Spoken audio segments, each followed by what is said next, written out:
Good morning, everyone. Welcome back into my kitchen, which you're on my channel of Cooking with Carol Diane. I'm Diane. Today, I'm going to make what's called the one-egg cake. Ever made one? Pretty simple. They really are. And because for the last, a couple weeks now, I've only been getting one egg from my 8 chickens, my 8 hens that I have, I thought it was appropriate today to make the one-egg cake.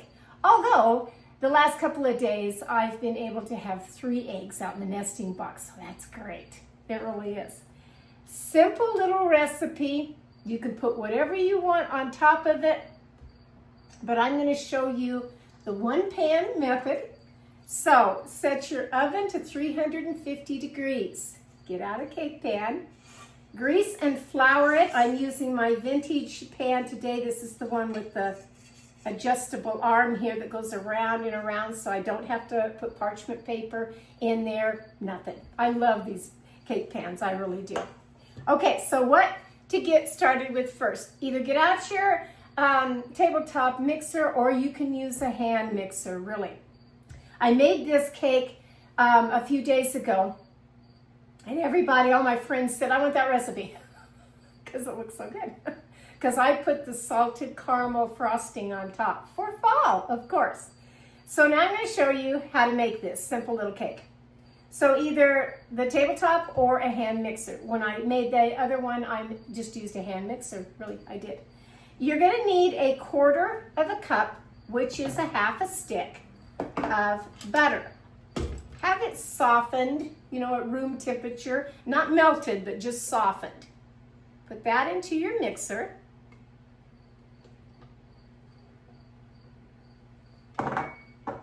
Then take 1 full cup of sugar, just household sugar. Put that in there. Turn your mixer on and let that blend very well. Very, very well. Then after you get done with that, I knew there was one item I forgot. Well, let's use my brand new one. Let me grab it right quick with my vanilla. Always something with me. Always something. This is my vanilla extract that I made clear back in February. And when you make homemade vanilla extract, you need to make it and then walk away and let it sit for months. 6 months at least. A year is better. So I've used this a couple of times. And that's going to be great. All right, after you have creamed the butter, the sugar in there, very, very nice. Then go ahead and add a good teaspoon of your preference of vanilla, really. Because I've made mine homemade, I will use mine. It smells so good. It really, really does. I need to make a video showing how to make this vanilla. I think I did on, I don't know, I was making something else and I think I put it at the tail end. Now I can't find that video of which one I did it. It's okay.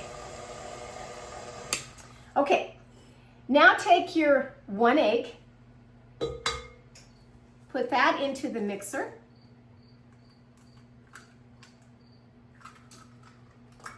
Turn it back on and mix that into your butter and your sugar. Everything needs to be well blended.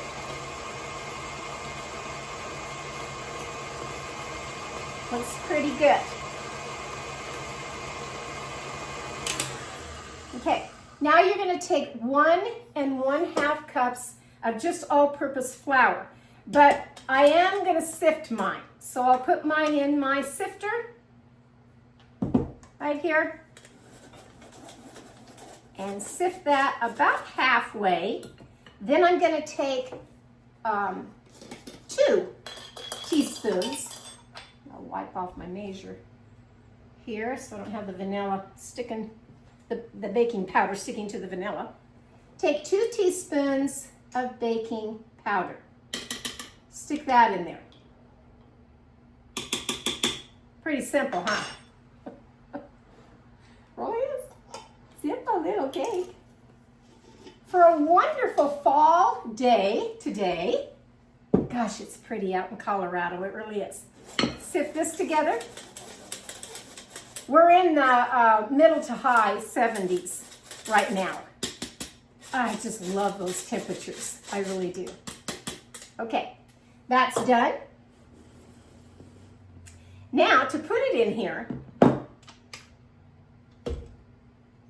take half of this and stick in here, just about half. So it's not so overwhelming.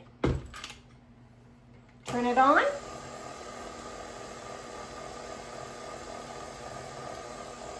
Take 1 cup of milk and only add about half of that. Pour it in here without getting it all over the place.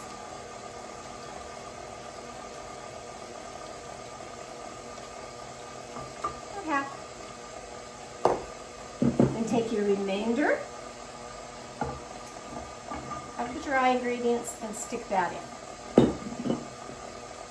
And add the rest of your milk. Now that wasn't too hard, was it? Yeah. Easy recipes, but tasty recipes. Mix it up well, but not too much.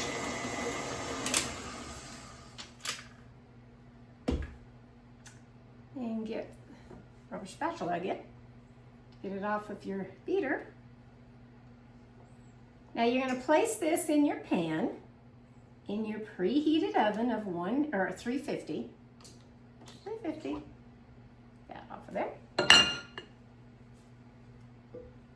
See if I can haven't used this mixer in a while. And I do have a time with this one, because I always can't remember which way it goes. At all. Make sure the bottom got everything as far as the flour, everything mixed in there. Pour it into the cake pan.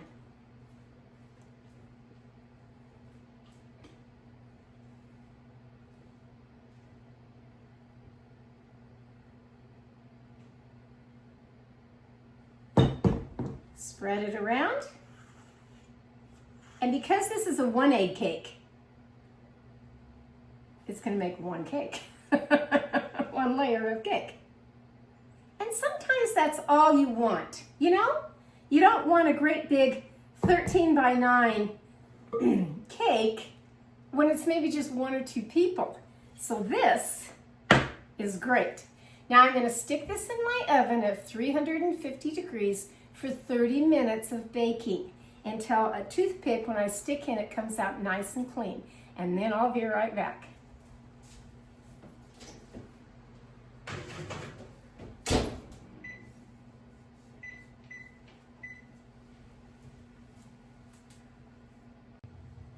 Okay, my oven says I have about 45 seconds until I pull that cake out to see how this is going to look. I can tell you right now that my whole kitchen right now smells wonderful. It has a great aroma of the vanilla extract. Homemade vanilla extract's pretty special, it really is. So let me grab it right now from the oven.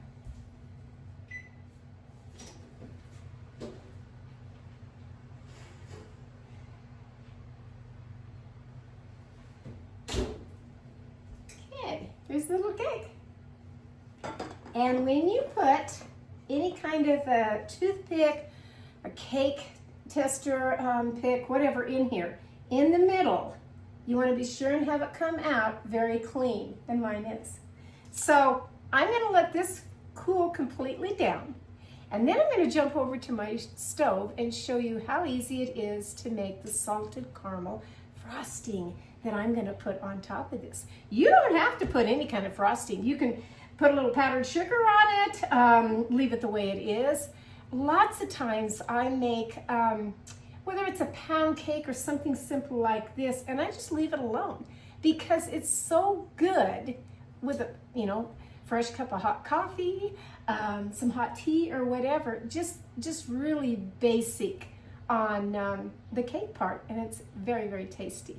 But again, I'm gonna let this cool so that I can get stuff set out over by my stove area and show you how easy it is to make salted caramel frosting. It's one of my favorites for fall.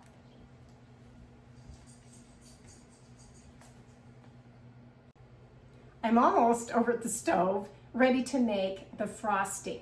So let's take the cake now, find you any kind of a cake plate that you want to put your little cake on.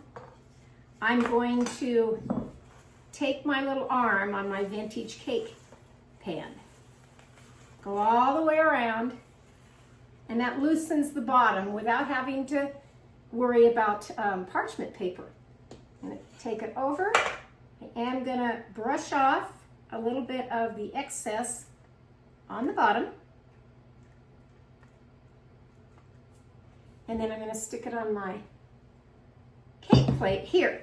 Now, this is going to rest here until I'm ready to put that frosting on, which will be any second now. So let's jump over to my stove.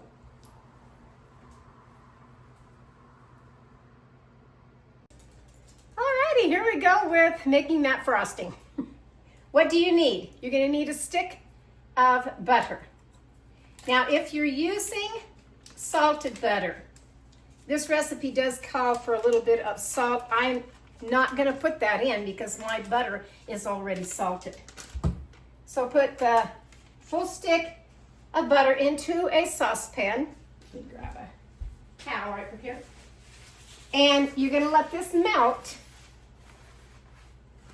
It's going to get melted so it all melts down. And into that, after you've got it pretty well melted down, doesn't take very long if your butter is softened, really. Don't put melted butter already in here. Go ahead and just, leave your butter out on the counter while you've made your cake and you've prepared everything over at your stove for the frosting. And that way it will soften up pretty fast here until you put it in to get it hot. I've got my temperature on kind of a medium high. You don't want to burn your butter to scorch it in any way. So I just got it kind of medium. And then take 1 full cup of light brown sugar that's packed. What's called packed, that you've packed it hard down into the measuring cup. And put that in there. Now, you want to blend that around, and you want to cook this, I don't know, my recipe calls for anywhere from 2 to 3 minutes, but I cook it until I can see that it looks caramelized, starting the color of looking just like caramel candy. But you want it to kind of bubble, and then you're going to have on hand 1 teaspoon of vanilla. Now for this one, I just brought out my Madagascar vanilla. Again, it's just thickening. It's getting the brown sugar all dissolved into that butter, and that's what you want. It's starting to bubble just a little bit on the sides. That's what you want. Now pour in your vanilla. Turn off your heat. I just take mine off.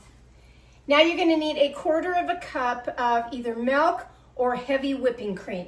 I happen to have the heavy whipping cream, so I'll go ahead and put that in mine.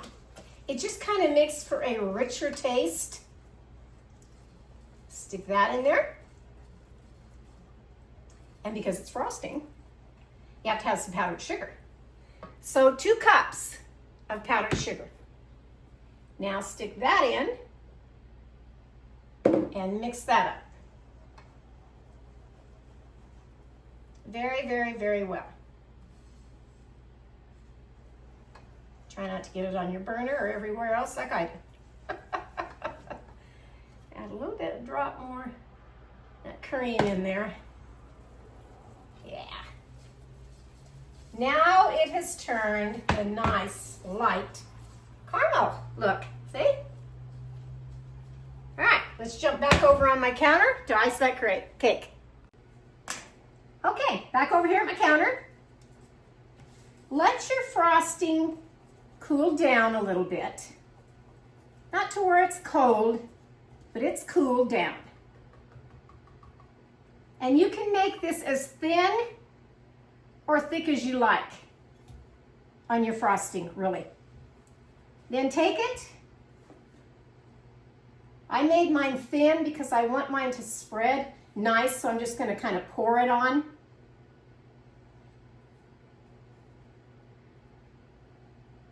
Stick it all on here. Oh, this smells so good.